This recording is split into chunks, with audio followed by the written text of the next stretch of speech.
Dito na tayo sa ideal gas sa may chapter 3.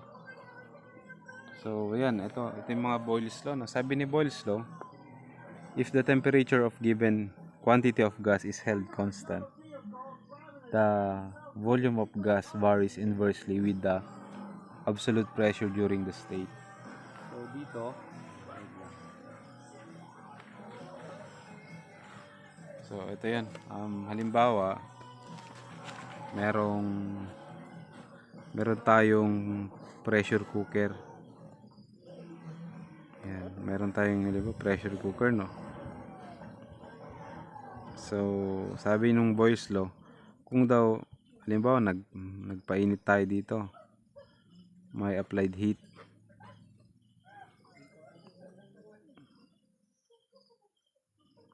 So, halimbawa 100 degrees lang to.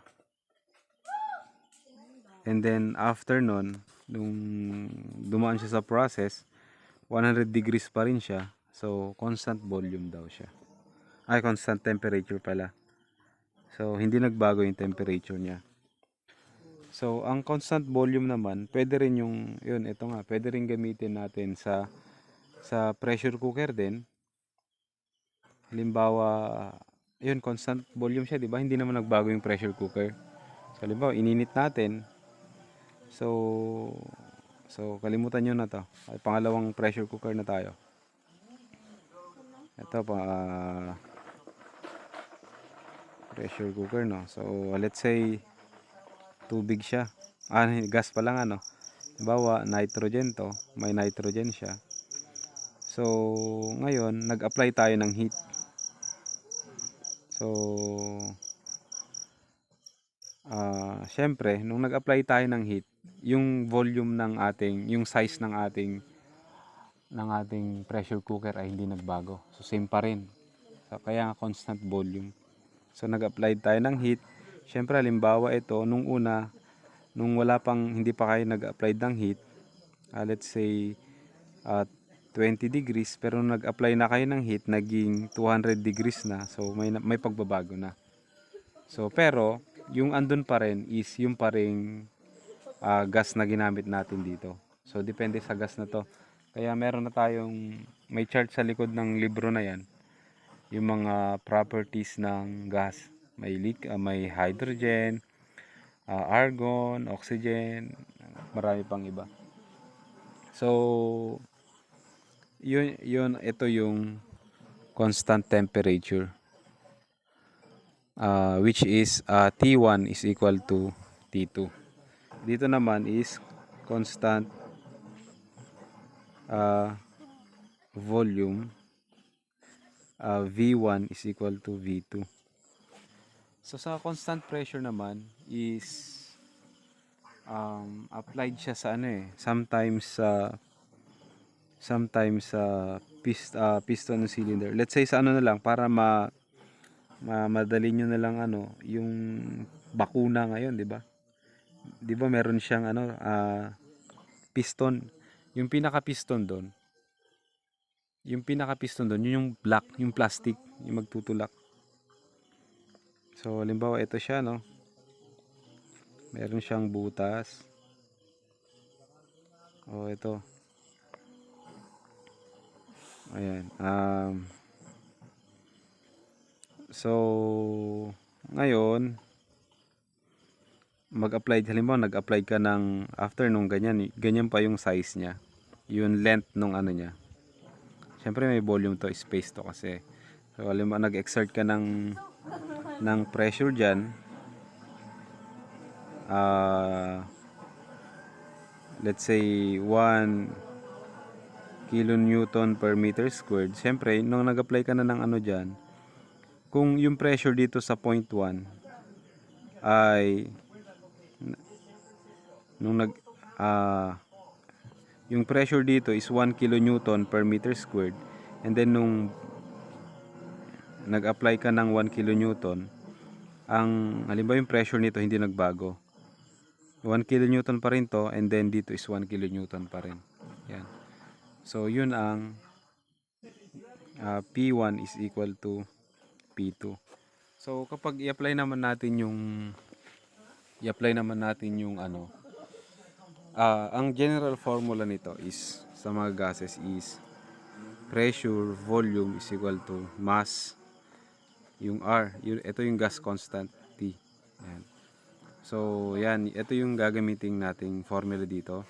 Pressure, volume, mass, yung gas constant ng gas nyo, depende anong gagamitin, tsaka yung temperature. So, i-apply natin siya dito, di ba? Sa point 1. So, dito, halimbawa dito tayo sa constant temperature, no? So, ito muna, yung laman nito is meron siyang P1, V1, M, R, T1. Huwag na nating palitan yung M kasi hindi na magbabago, no? Ganyan na lang. Kasi, so dito rin, P2, V2 is equal to M, R, T2. Kasi nga, hindi nagbabago yung mass. Kaya, hindi natin pwedeng M1, M2. So, since M1 is equal to M2 din. Ganun din dito. So, ang mag-change lang pala dito, since constant temperature, mawawala yung temperature to kasi equal. So, pati rin dito. Dito kasi magbabago ang pressure volume. Dito sa case na to. Ang hindi lang magbabago rito yung mass. So, tulad din dito. P1, B1, MRT1 din. P2, B2, MRT2. Same din dito. So, kaya ngayon, since hindi nagbabago yung mass flow rate, no? Ay, yung mass. Kapag aayusin natin to, i-divide para matanggal yung RT, divide natin siya both side yung RT. So, ganyan. So, M now is equal to PV RT. Ito siya. So, ngayon, since may process of gas tayo, so, since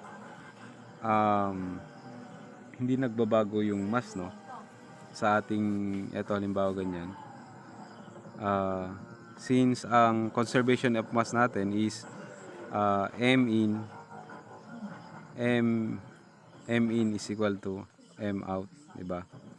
So ngayon, yung M in natin is P1 V1 over RT1. Pwede rin siyang sa out naman, let's say 2 na lang, ano, M1 and then M2. Gawin natin. Okay, kahit sabihin natin in o MI, o pwede rin siyang P out V out over RT out. Okay. So, papansin nyo, since yung gas, alam mo, gas lang, isang gas ang gagamitin natin, mawawala yung, makakancel yung R.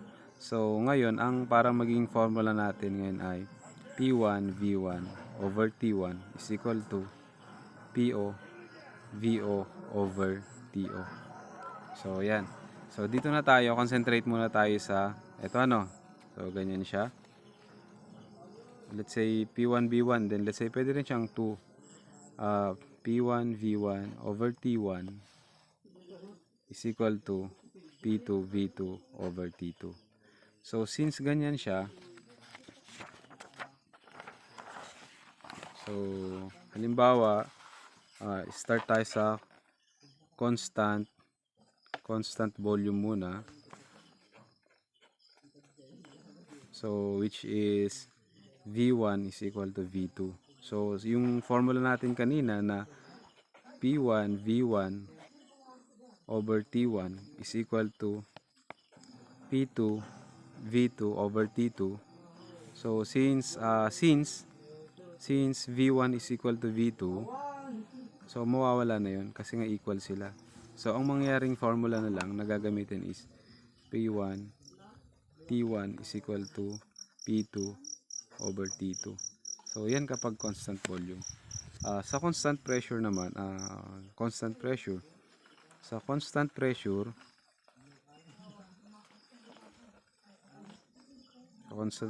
naman, so same pa rin tayo, gamitin natin yung formula na M1 is equal to M2. So, P1 V1 is equal to over T1 is equal to P2 V2 over T2. So, ngayon, since since P1 is equal to P2, mawawala yon. So ang ano natin, ang magagawang formula is V1 over T1 is equal to V2 over T2. So ganyan siya. So dito naman tayo, what if constant temperature. So T1 is equal to T2. So applied pa rin natin yung formula na P1 V1 over T1 is equal to P2 over T2. V2 over T2. So since temperature is constant, equal yung T1 sa T2, mawawala yan. So ang formula natin P1 V1 is equal to P2 V2. So para hindi na kayo malito, so ito na lang i-memorize yung formula. P1 V1 over T1 is equal to P2 V2 over T2. So halimbawa yung problem nyo ay constant volume, takpan nyo lang yung volume. So yun na yung formula. Kapag ang problem is constant pressure, takpan nyo lang tanggalin nyo lang pressure. Yan, B1 over T1 is equal to B2 over T2. So kapag constant temperature lang, takpan nyo lang yun o tanggalin. P1 V1 is equal to P2 V2. So madali lang. Ito lang yung memorize nyo. At saka PV MRT. Yan. Sa general mathematics, maraming lalabas sa board exam na PV is equal to MRT. Okay, dito na no. So ayan, ito nga yung P is absolute pressure for absolute pressure, halimbawa example niya is nakalagay is PSIG, dagdagan nyo lang siya ng atmospheric pressure para maging absolute pressure. So sa ngayon is sa mga matatakil natin to kapag nagkaroon tayo ng problem solving. Yung volume naman, yung V is volume, yung V is specific volume. Ang pagkakaiba lang ng volume tsaka specific volume, itong volume, ang unit niya ay let's say SI tayo, meter cube. Yung specific volume, meter cube per kilogram. Halimbawa naman sa English units, ang volume is feet cube. Kapag specific volume, feet cube per pound mass lang. Ganun lang siya. And then yung T is absolute temperature. Sa absolute temperature din, ang mga absolute kasi na ginagamit is Rankine, Kelvin. So kapag given yung Celsius nyo, mag-add kayo ng 273 para maging Kelvin siya. So kapag ang given naman is Fahrenheit, mag-add kayo ng 460 para maging Rankine. Absolute kasi yun. So dito na tayo sa yun, English units So ang pressure is pound force per feet squared. Pero since mostly na given sa problem is PSI, which is pound per square inch, convert nyo na lang yun into pound per feet squared. So for volume is feet cube. Yung mass is pound mass, and then yung temperature is degrees Rankine, and then yung R, unit ng R is feet pound per pound mass degrees R. So yun sa English unit siya. Kapag SI naman, pressure is Newton per meter squared, or sometimes kilonewton, sometimes meganewton. Sa number lang yun. Yung volume naman is meter cube, yung mass is kilogram mass, yung temperature is Kelvin, and then yung R is Newton meter per kilogram degrees Kelvin. So dito, itong problem sample problem a drum 6 inch in diameter and 40 inch long contained acetylene at 250 psi and 90 degrees Fahrenheit. So yun yung unang kalagayan niya, yun yung estado niya. So para mas siguro madali yung maintindihan, acetylene, so nakakita na kayo sa mga nag-welding, sa mga welding shop, may mga acetylene sila doon, yung mahaba na Yung parang ganyan siya. Tapos ganyan. Tapos parang ganyan siya acetylene tank. Tapos dito meron siyang pihita na ganyan. Yun yung acetylene tank. Parang sa oxygen tank din, ganun din. Yung case nito, ang ano daw niya, ang diameter ng ito kapag itong acetylene babaliktarin mo, ang makikita mo sa may other view niya is ganyan. So yun yung bilog, yun yung diameter niya. Yung size ng diameter niya daw is 6 inch long o 6 inch. Pag i-convert natin yung 6 inch, magiging ano siya, 0.5 feet. Okay, tapos ang haba daw niya is 40 inch long. O let's say, yan, haba niya is 40 inch. So i-divide mo siya sa 12 inch para maging feet. 40 divided by 12. So yan, i-divide nyo lang sa 12 para maging feet. Wala akong calculator. Tapos sabi niya, ito daw yung ano niya. Ang pressure niya daw, yung nung initial, yung una, hindi pa na, wala pang ano. Ang initial niya is 250 psi daw to. And then yung temperature niya is 90 degrees Fahrenheit. So ito, i-add nyo siya ng 460 ano. So para maging T absolute siya, small t is yung Fahrenheit plus 460. So temperature now is 90 plus 460. Kaya ang T absolute niya is 550 degrees Rankine. So ayan, then itong 20 ps at 250 psia, ang pressure 1 o T1 na siya, no, initial or T1 is 250 pound per inch squared. Convert natin, there are 144 inch squared in 1 feet squared. So ngayon matatanggal na yon. So ang maging unit nito is pound per feet squared. Wait lang. So ito yung initial niya, no. Tapos sabi niya dito, sa tuloy natin yung problem. Sabi niya, after some of the acetylene was used. So use. The pressure was 200 psia and then the temperature was 85 degrees Fahrenheit. So what proportion of the acetylene was used?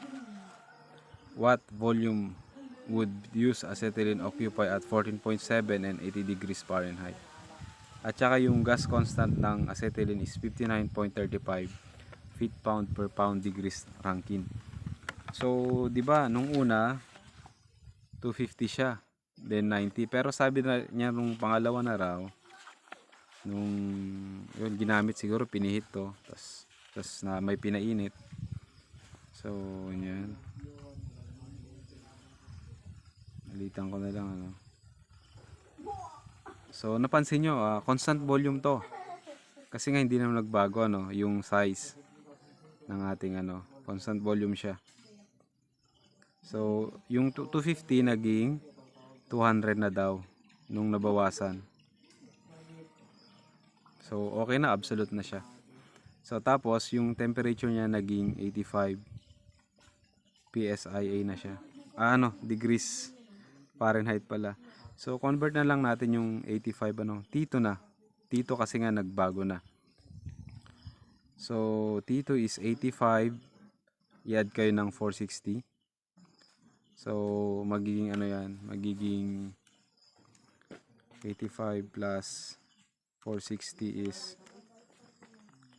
545 degrees Rankine. And then yung pressure, i-convert na rin natin. So ang PSI is pound per square inch, ano? So 200 pound per inch squared. So may 144 inch squared sa isang feet squared. So makatatanggal. So now, dito muna, balik muna tayo sa P2 compute na lang natin. So 250 times 144. So 36,000 pound per feet squared siya. Ito naman 200.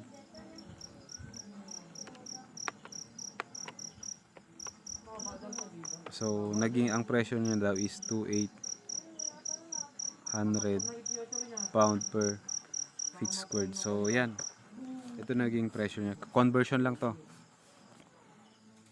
So ayan, constant volume siya. Pero dito kasi ang tinatanong niya na what portion of acetylene was used, yung percent lang nung nagamit. So tinatanong dito is yung mass, yung ilan yung nabawas. So mass lang naman ang kailangan natin i-solve. Then what volume would be used acetylene occupy at 14.7 and 80 degrees Fahrenheit. So masosolve natin yan. What if yung ano daw, yung pressure na lang ng acetylene is 14.7 and then the temperatures 80 degrees Fahrenheit. So unang-una, using ating ano, yung PVMRT, P1 V1 is equal to mass RT1, P2 V2 is equal to mass RT2. Okay. So ngayon, dito muna tayo ano, sa may point 1. So isolve muna natin yung karga niya, kung ilan yung mass nitong una, yung original nung hindi pa nababawasan. So mass 1 is equal to P1 V1 over RT1. So mangyari now, mass 1 now is, ang pressure 1 natin is 36,000 pound per feet squared. Volume 1, okay, volume na lang, over RT, ang R is given na, no? Pero so, ganyan muna kasi nga nakaligtaan ko. Solve pala natin ang volume. Okay. So ngayon, solve natin ang, basically ang ano kasi, ang acetylene is cylindrical siya, no? So volume of acetylene,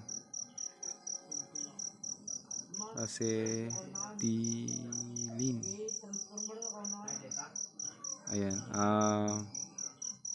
cylindrical kasi yung volume. So ang volume ng cylindrical is, solid geometry tayo, no? Pi over 4 d squared times yung length. So sulat natin pi over 4, and then diameter is 6 inch, no? But kailangan natin ng convert sa feet. There are 12 inch in 1 feet. So kakancel yung inch, and then squared natin kasi diameter siya, and then yung length natin is 40 inch. So but convert ulit tayo. There are 12 inch in 1 feet. So mawawala yung inch, no? So now ang volume na natin ng acetylene is, compute natin. Compute natin. Sa calculator ganito lang. Type mo yung pi over 4, then 6 times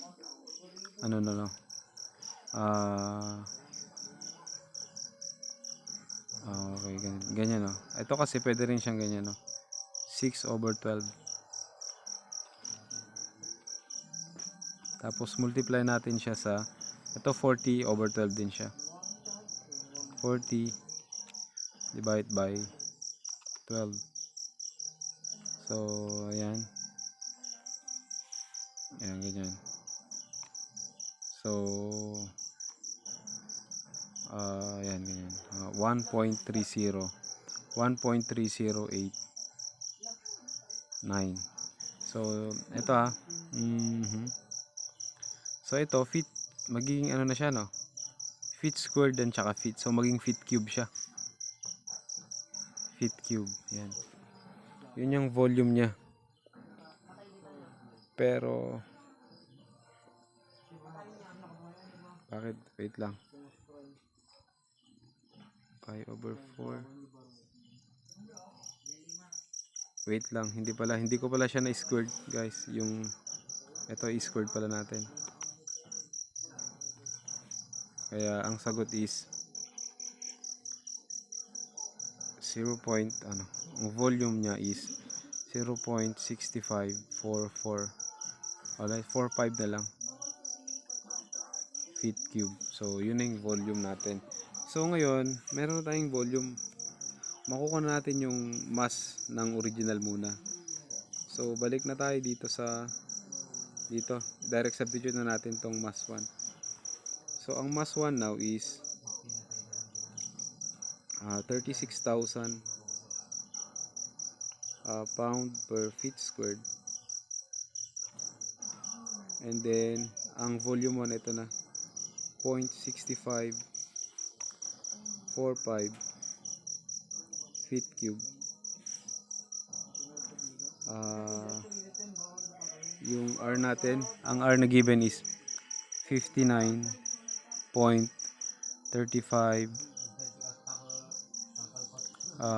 feet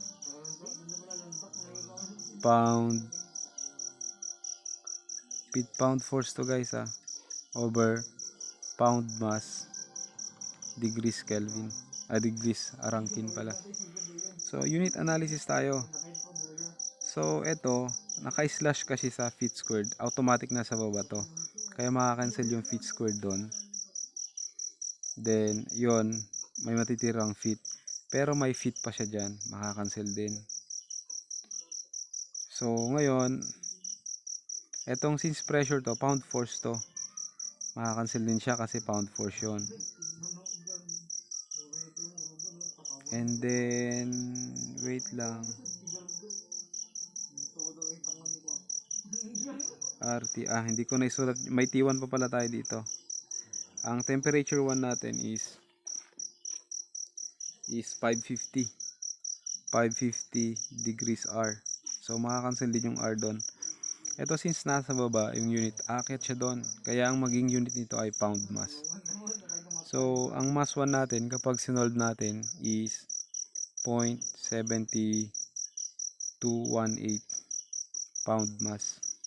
So ito na yung original natin. Pero yung case na yung pangalawa, binuksan nito. So may tumapon na mass. So ngayon, ilan daw yung unang-una? Tingnan natin, i-solve natin kung ilan yung nabawas. So nabawas. So dito tayo sa point 2. Ganyan ko na lang, ano. So ito naman, from yung P2, V2 is equal to M2 RT2. So ang mass 2 natin is wala. Mass 2 is P2 V2 over RT2. So ngayon,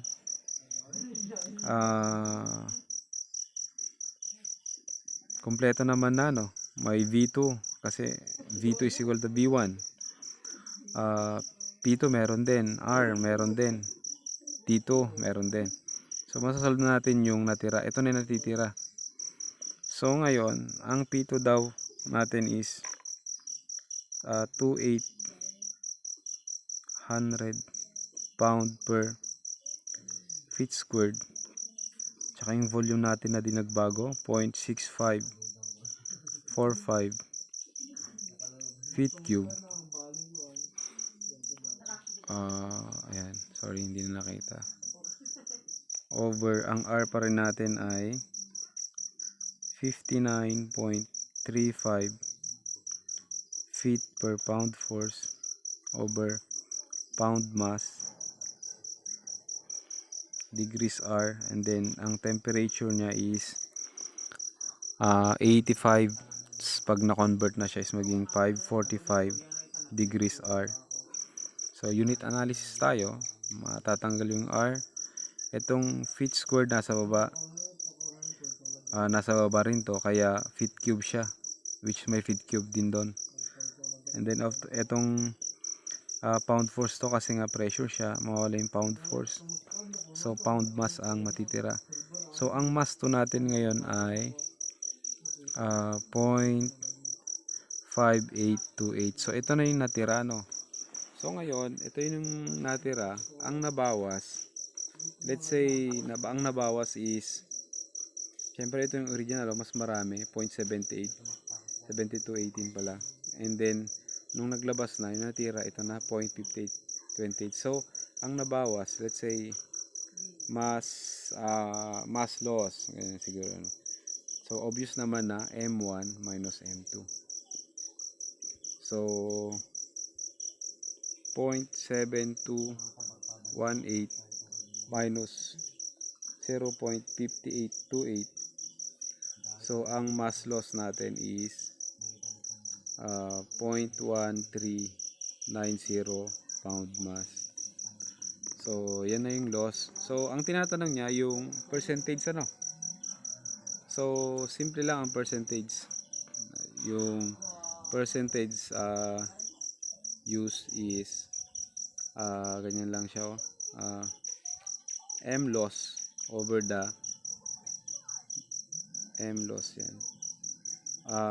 M loss over yung original, kasi nga yung original natin is yung M1, yung original natin, which is M original or M1. So ngayon 0.1350, ay sorry, 90 pala, pound mass over 0.7218 pound mass. So mawawala, unitless siya, kaya percentage siya.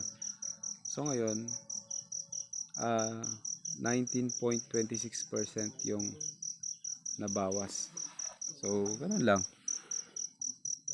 So ngayon halimbawa daw, so ngayon yung pangatlong case naman, yung pangatlong case is kapag what if yung tangke daw ay ang pressure niya is 14.7 and then naging 80 degrees Fahrenheit. So ilan naman daw ngayon yung volume na natitira, no, ng gas sa loob, ha. Wait lang, hindi pala ganoon. Sabi niya what volume would use. Halimbawa naman dito is ita-transfer naman yung acetylene gas sa isang container, ano.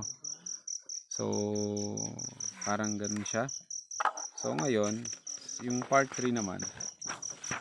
So anong volume daw? Halimbawa ito yung acetylene tank, mas ita-transfer siya dito, which is ang ano nito, ang pressure nito ay 14.7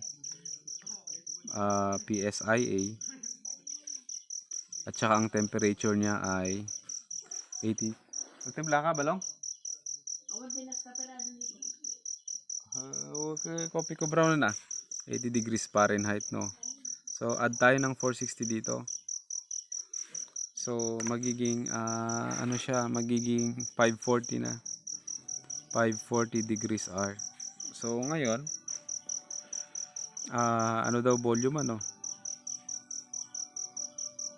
Okay, sabi niya pala ito. Sabi sa program, what would volume to be used? What volume would the use? So ayan, acetylene occupy at 14.7. So yung use natin, yun na yung eto, 13.90. What if ilipat daw sa isang tangke? Ano daw yung volume na kaya niya yung nagamit kapag ilalagay natin sa isang tangke?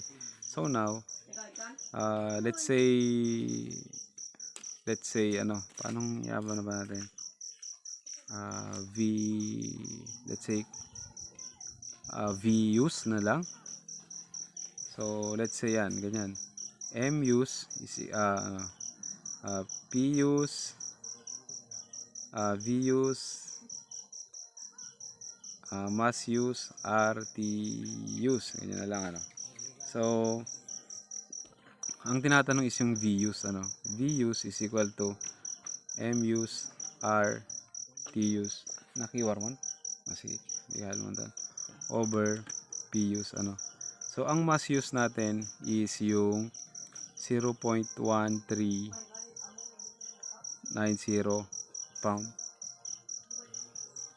pound mass. Yung R natin hindi nagbabago. 39.35 feet cube